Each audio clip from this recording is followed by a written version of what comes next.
Baik, saya akan menjelaskan mengenai pengertian vektor dan sifat-sifat vektor. Jadi dalam fisika terdapat dua besaran, yaitu besaran vektor dan besaran skalar. Besaran vektor merupakan besaran yang memiliki nilai dan arah. Contohnya seperti kecepatan, gaya, dan percepatan. Besaran skalar merupakan besaran yang hanya memiliki besar seperti massa dan panjang. Sifat-sifat vektor yaitu dapat dipindahkan, dapat diuraikan, dan dapat dioperasikan. Dapat dipindahkan seperti meskipun memiliki arah, vektor tidak memiliki posisi. Artinya, vektor dapat dipindahkan dari satu posisi ke posisi yang lain, asalkan besar dan arahnya tetap sama. Dapat diuraikan, vektor dapat diuraikan untuk mempermudah analisis data. Vektor dua dimensi dapat diuraikan menjadi komponen horizontal dan vertikal. Adapun vektor tiga dimensi dapat diuraikan menjadi bentuk x, y, dan z. Yang ketiga, dapat dioperasikan. Selain dapat dipindahkan dan diuraikan, vektor bersifat dapat dioperasikan secara matematis. Artinya, vektor dapat ditambah, dikurangi, dan juga dikali. Jenis-jenis vektor, yang pertama ada vektor sejajar.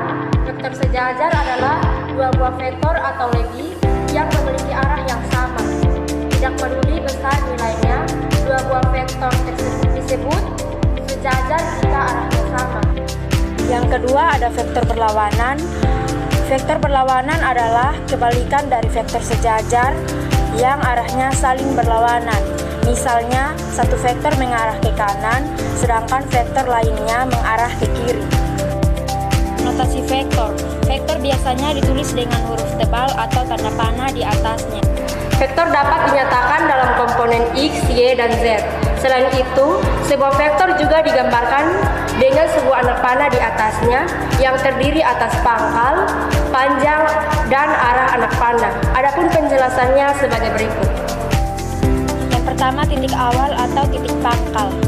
Titik awal sebagai tanda anak panah merupakan titik tangkap vektor. Titik tangkap vektor artinya titik kedudukan tempat vektor itu mulai bekerja. Panjang anak panah menyatakan nilai atau besar vektor.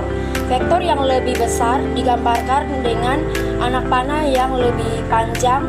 Begitu juga sebaliknya, vektor yang lebih kecil digambarkan dengan anak panah yang lebih pendek.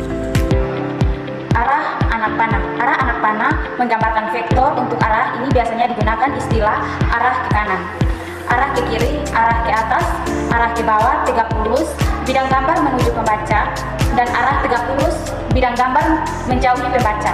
Arah vektor dinyatakan dengan sudut yang diapit oleh vektor itu dengan sumbu X positif. Sudut yang berputar searah jarum jam diberi tanda negatif, dan sudut yang berputar berlawanan arah jarum jam diberi tanda positif.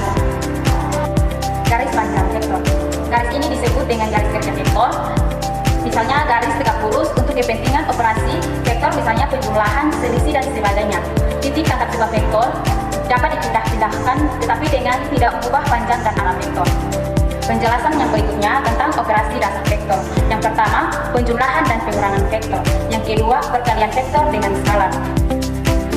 Materi yang berikut adalah komponen vektor. Setiap vektor bisa diuraikan dalam komponen X, Y, dan Z. Misalnya, A sama dengan AXY tambah AYZ tambah AZK. AX sama dengan A cos theta, AY sama dengan sin theta untuk bidang dua dimensi.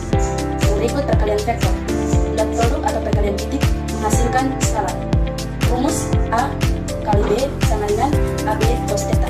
Yang berikut cross produk atau perkalian silang menghasilkan vektor. Dan rumus A kali B sama dengan AB sin theta M.